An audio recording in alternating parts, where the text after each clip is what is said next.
A vicious campaign shrouded with mystery. A president-elect who has corrupted the entire system. This is Pooh for President.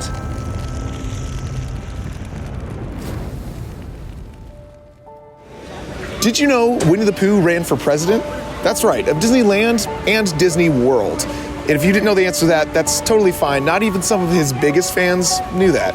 Did you know that Winnie the Pooh ran for president? Winnie the Pooh? No, I had no idea. How did you not? He's your neighbor. He's literally like right next door. We don't talk. Did you know that Winnie the Pooh ran for president? No, I did not know this. You did not know that? No, I did not. I'm shocked. Yes, I would even vote for him. You would vote for Pooh? I would vote for Pooh. In summer of 1968, a promotional campaign for the upcoming animated feature Winnie the Pooh and the Blustery Day saw a young entrepreneur by the name of Edward Bear leave the honey industry in hopes for power beyond his wildest dreams. Which is quite a bit of power considering we know exactly how his dreams normally look like. Pooh's first campaign for president began on the night of July 14, 1968 at the special family night at the Hollywood Bowl. 10,000 people attended that kickoff that included Disney costume characters showing up in support of the candidacy, which continued to run select dates through the summer and early fall at Disneyland Park. His running mate, surprisingly, no one.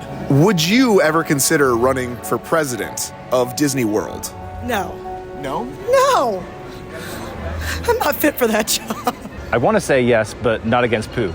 He was a notoriously vicious running mate. Later, in August of 1968, however, one brave individual finally took up the challenge. Enter Rodney the Rotten Wolf. From the get-go, the sinister campaign promises of Rodney were causing him to fight an uphill battle, including more expensive ice cream cones and, wait for it, legalizing factory child labor. Looking back at their actual debate aired on CBS's Miami affiliate station, Pooh had these children in the palm of his hand. I promise to brush my teeth, to obey my parents, and pay attention in school. I promise to be kind to all animals, especially bears, rabbits, kangaroos, donkeys, and owls. Oh, that sounds good. I thank you!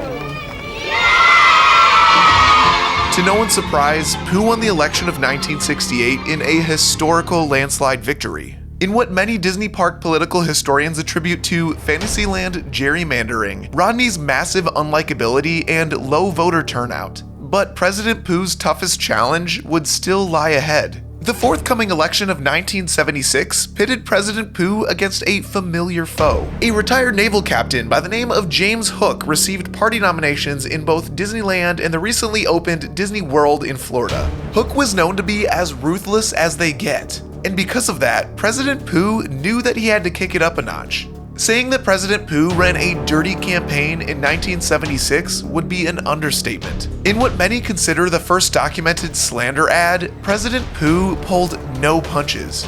Captain Hook. Can he really be trusted? During his time in the Senate, Hook voted yes to a bill approving dumping of toxic chemicals into the rivers of America. During his serving of the Neverland Wars, Hook kidnapped children and forced them to cosplay as him. But worst of all, he wants to charge your children more for ice cream cones. What a sick f***. This November, vote yes to re-elect President Pooh. This message was brought to you by the presidential campaign of Winnie the Pooh. If you were a child of the 70s, you may have recognized that song in the background. This was actually an original song written for the presidential campaign of Winnie the Pooh. Oh my goodness, and we have a package in the mail. Just come with me. Pooh's presidential campaign of 1976 had a sponsor, and that sponsor was Sears. Not only because they had the ability to create a wide spread of merchandise to help promote the campaign, but also apparently they wanted to print a 7-inch vinyl of the single that was released. The original song by Larry Gross, Winnie the Pooh for President. At first glance, this doesn't look to be in too bad condition. I haven't gotten a 45 in a very long time, but just look at that. It looks like this is also a coloring book, and somebody may have used this previously, and that's okay. Remember, each person has only one vote, which is good to see. Honestly, I'm glad Pooh is for democracy. I know he ran a tough campaign, but like seriously, that's at least good to see. Okay, hold up. This is spinning backwards. Holy shit. Do you Worship Satan. Purchase Genie Plus. Cars 2 wasn't that bad. I am the end of the world. The unsettling discovery of the demonic messages when I played Winnie the Pooh for President backwards only led to me diving deeper into the background of the song itself. During research, I found myself turning to the dark web, more specifically Pooh-chan. What is Pooh-chan, you ask? Let me show you. These are Pooh boards, message boards where supporters of President Pooh share theories and assumed evidence that Hook and other villains run a secret syndicate to overthrow Walt Disney World. One of the more active users I found, by the name of Andrew Jones, agreed to come in for an interview. So obviously the circumstances of us meeting today are kind of implying that you're part of a larger cause. Part of a larger cause? No. I'm leading the cause. I lead an elite group of tactical patriots who share the same goal of bringing Walt Disney World to a place that is safe from the evils of Pooh-ANON. Did you just say Pooh-ANON? What are you, stupid? Pooh-ANON is in control. Ever since the Battle of 1998, few brave souls decided enough was enough. Me and my Pooh boys are training day in and day out to stay in peak physical condition. Weeknights between 4:30 and 8:30, we meet at the north entrance of the Disney property to help spread the truth. And what does Disney think of that? It doesn't matter. Technically, we're not even stepping foot on property. So what's this all for? Like, what evidence are you trying to spread? If you don't believe me, go see for yourself. Tonight, we're at the Magic Kingdom. I say we because I'm here too. Guess not technically. Ever since my ban from the parks, I've had to send others on these reconnaissance missions. We're about to expose the world to the lies that the Disney influencers feed you. President Pooh forever, baby! we were given intel from a source within the presidential office that there may be some classified documents vital to our investigation here at Magic Kingdom. Entry log 15. We've been here for at least 2 hours now. We're getting a little closer. There's a lot of foot traffic in the area. We just want to make sure it's safe. Stop wasting my goddamn time. Yes, entry log 23. I'm sweating bullets. I don't think I could... Can we wrap this up? Desperate Housewives is about to start. Okay. Now, I don't remember the layout exactly, but on the north side, there should be a door that's about 3 foot tall that you can walk right through. Yeah, I made it inside. What do you see? What's happening? Hello? Is this thing on? We just hit the mother load. We had opened the biggest metaphorical jar of honey the Magic Kingdom had ever seen. Evidence of voter fraud, receipts of store-bought honey, but strangest of all, a photograph of Pooh and myself from 1997. I need to know why this bear is fixated on me, of all people. The following day after our recon mission, I filed a FOIA request, and now, 8 weeks later, we have finally received the documents that we needed. And I'm just sick of wasting time. We need to go directly to the source. So today we're going to the Crystal Palace to meet Winnie the Pooh himself. Hi, Pooh. Long time no see. I don't know if you remember, I first met you 25 years ago, and actually right at this location, I don't know if you see, this is me right here. I'm very small. I was 2 years old at the time. And I know I haven't seen you recently, but I do, yeah, I'm taller, I know.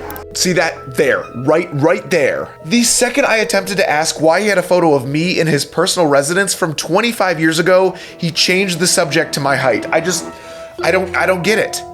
He must be trying to hide something. Since my attempt at a civil confrontation was deflected, I guess I have no choice but to turn straight to the media. What's up, you beautiful bastards? Hope you're having a fantastic Thursday. I'm Sean Evans, and you're watching Hot Ones. It's the show with hot questions and even hotter wings. Thank you so much for having me on, Sean. Seriously, I am thrilled to be here. In what ways has the most recent election affected your show and the discourse surrounding it? Although Pooh's most recent election was over 40 years ago, Disney World is still under the Pooh regime. See, the election of 1976 only came into question the past few months because of the FBI raid at his home. Some of the items on the laundry list of classified documents seized were astounding. Hundreds of unsent mail-in ballots, 18 rough drafts of the Cars 2 screenplay. The guy legitimately has a graph laying out the cost increases of ice cream cones at Disney World for the next 100 years, something he specifically campaigned against. I want to ask you real quick, did you vote for Winnie the Pooh? I didn't. Oh, hey, hot ones. No water and no milk? Crazy. Thanks, yeah. Did you vote for Winnie the Pooh? Yes, I did. Yeah, strong supporter of his campaign. Donated and I supported. He was only asking for pots of honey, though. How many pots of honey do you think over the past however many years? Have I donated 4.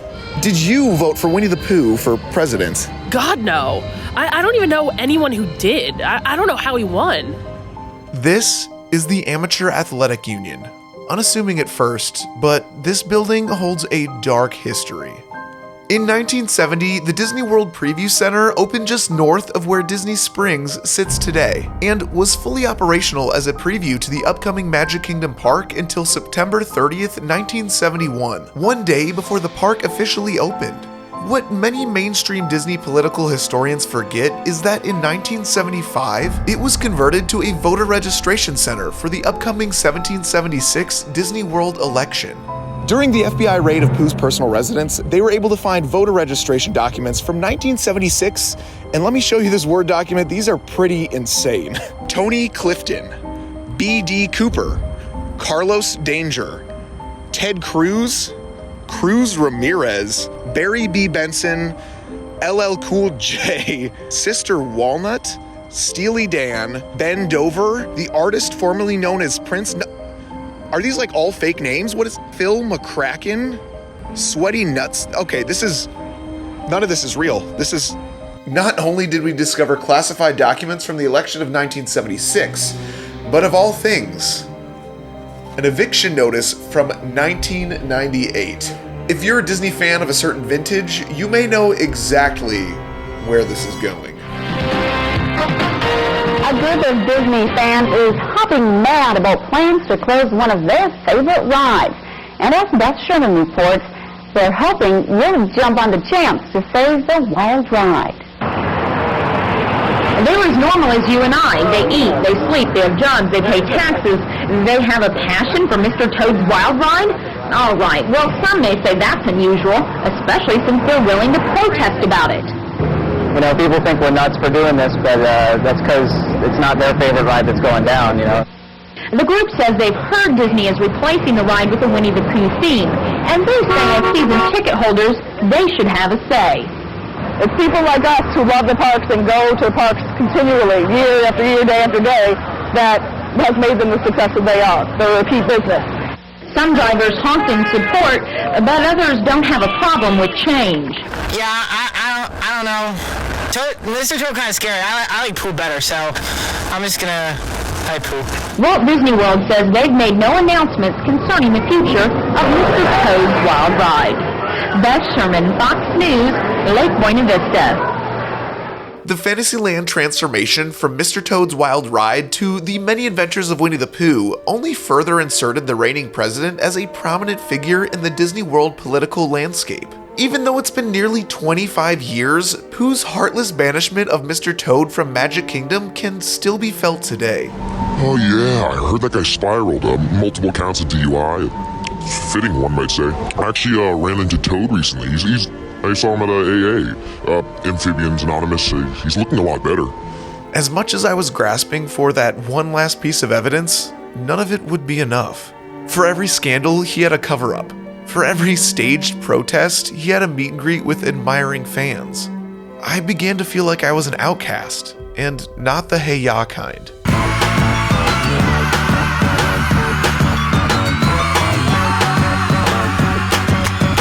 I was quickly forgetting why I started this channel in the first place. For the love of theme parks. So, that's it. I'm dropping it. Congratulations, Pooh. You've won.